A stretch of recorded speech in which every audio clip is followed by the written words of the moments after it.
Bom dia!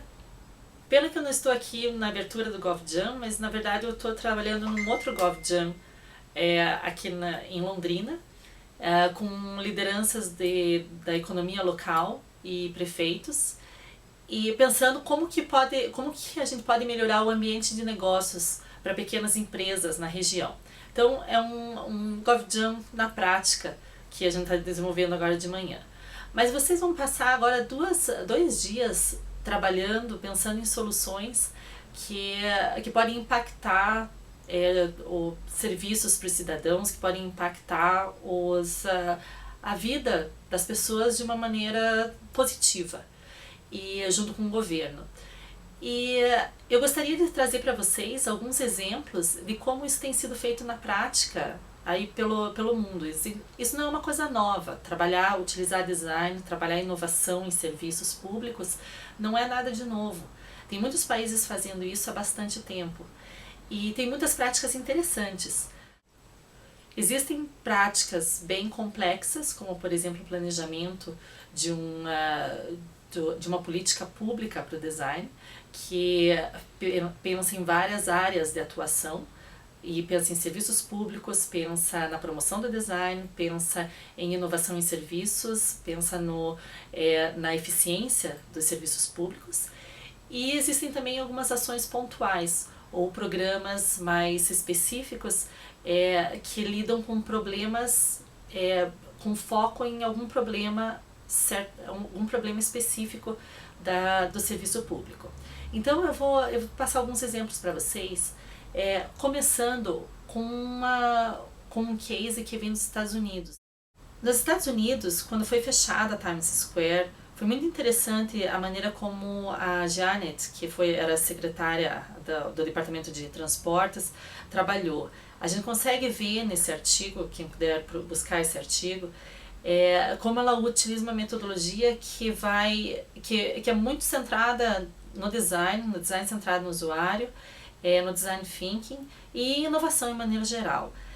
O que eu queria destacar aqui para vocês é a parte da prototipação. A parte da prototipação mostra que, lógico, ela não está chamando isso de prototipação, mas ela pensa da maneira como se você não precisasse fazer um grande investimento inicial para conseguir provar ou testar uma ideia. Então ela tem a ideia, faz um teste com o material que você tiver disponível, sem grandes investimentos iniciais. Então, nessa situação aqui da Times Square, ela queria colocar mobiliário urbano, trocar o mobiliário urbano nas vias que estavam sendo fechadas. Em vez de fazer um grande investimento inicial, ela utilizou cadeiras e mesas temporárias e fez a ocupação para ver qual que seria a reação do público. Então foi uma maneira bem interessante que ela conseguiu um bom resultado. Esse aqui é um projeto chamado Make It Work, que é da cidade de Sunderland, na Inglaterra. Nesse projeto foi bem interessante porque os designers receberam o desafio de ajudar as pessoas a voltarem ao mercado de trabalho. A situação nessa cidade era complicada, eles tinham 26% da população desempregada quando os designers foram chamados. E o governo britânico, de maneira assim como uma via de regra, gastava cerca de 62 mil libras para conseguir realocar uma pessoa no mercado de trabalho.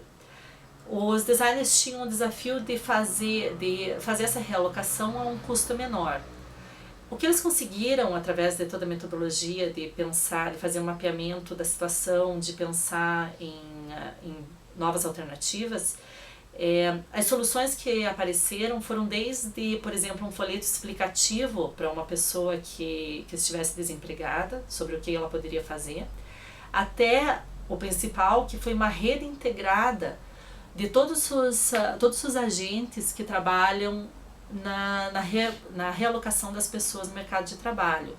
Então, desde a instituição que faz a identificação do problema que existe com a pessoa, seja por inadequação ao posto, ou seja por afastamento, problema de saúde, até a realocação e a manutenção do emprego, ou seja, tem que ver como que essa pessoa está se saindo nesse emprego e qual é o suporte que ela precisa para continuar. No final, o resultado é que daquelas 62 mil libras que eram possíveis gastar, eles gastaram 5 mil libras por pessoa na realocação no mercado de trabalho. Então foi um projeto que teve uma grande repercussão no Reino Unido, na Inglaterra, e foi baseado principalmente no desenvolvimento dessa rede integrada. Esse é o case de um programa chamado DOT, que é o Design of the Times, e foi uma das soluções desse programa, que tinha por desafio desenvolver a economia local, reavivar a economia local. Um outro problema que tinha na cidade era a parte de saúde, a parte de alimentação dos cidadãos. O que eles desenvolveram foi um sistema de mapeamento dos produtores locais, identificando os pequenos produtores, que eram muitos ao redor da cidade, e também de incentivo à nova produção, como por exemplo dentro das escolas, fazer as crianças aprenderem a plantar e a colher e a comer o alimento que elas plantavam. Como resultado final do projeto, eles fazem, pelo menos na época que eles estavam fazendo, em 2007, anualmente tinha um almoço da cidade, um grande town meal, né, um grande almoço da cidade, onde toda a comida vinha de produtores locais. Então a cidade inteira se mobilizava e com isso mantinham a ideia dessa rede de alimentos, de produção de alimentos e de consumo local. Isso como resultado a melhora também da alimentação das pessoas. Então também foi um projeto de grande repercussão por toda a Inglaterra. Então, para não dizer que essas práticas são todas longe de nós, existem cases aqui no Brasil, coisas muito boas que estão sendo feitas aqui no Brasil já. A gente tem um exemplo bem próximo aqui, que é a cidade de Joinville. Na cidade de Joinville, eles estão tentando usar Design Thinking para resolver alguns problemas que fazia muito tempo que não eram resolvidos. Como, por exemplo, eles acabaram de desenvolver uma nova lei para a realização de eventos na cidade. Esse foi um caso de que antes era necessário 20 etapas para conseguir aprovar um evento.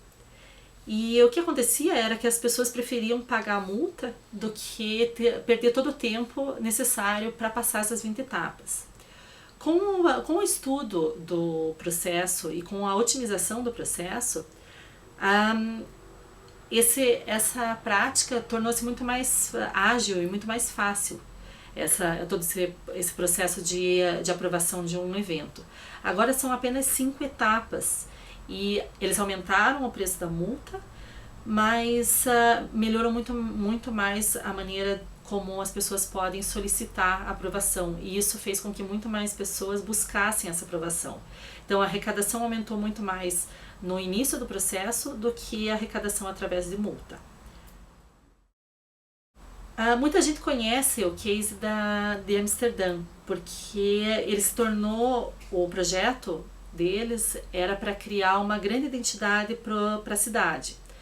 E a parte que todo mundo conhece é aquela que mostra as letras grandes, I Amsterdam, que hoje em dia é fotografado diariamente por cerca de 8 mil pessoas, diariamente, imagine o número de turistas.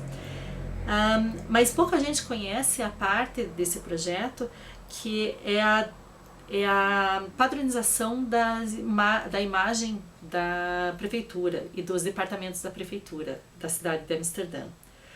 Com a padronização, além da padronização da imagem das logomarcas, eles também fizeram a padronização dos formulários e a padronização também dos sites, de todos os portais. O resultado desse projeto foi muito positivo para a economia da cidade. Eles fizeram um investimento de 900 mil euros no projeto inteiro, no projeto completo, de todo o design, de toda a padronização, de todos os processos da prefeitura. A economia que eles calculam atualmente é de 1 milhão por ano, então eles já estão tendo o retorno desse investimento em um ano. E coisas, por exemplo, antes, para fazer um novo site para algum departamento, custava cerca de 30 mil euros. Atualmente, por causa dos novos templates, por causa da padronização, está custando cerca de 5 mil euros. Também houve uma grande redução em termos de papel nas repartições. Algumas repartições conseguiram uma redução de 75% em papel. Então o resultado foi muito positivo, além, logicamente, do resultado de imagem do programa I Amsterdam. A última prática que eu quero mostrar para vocês é do Open Policy Lab, que é um laboratório de inovação no Reino Unido.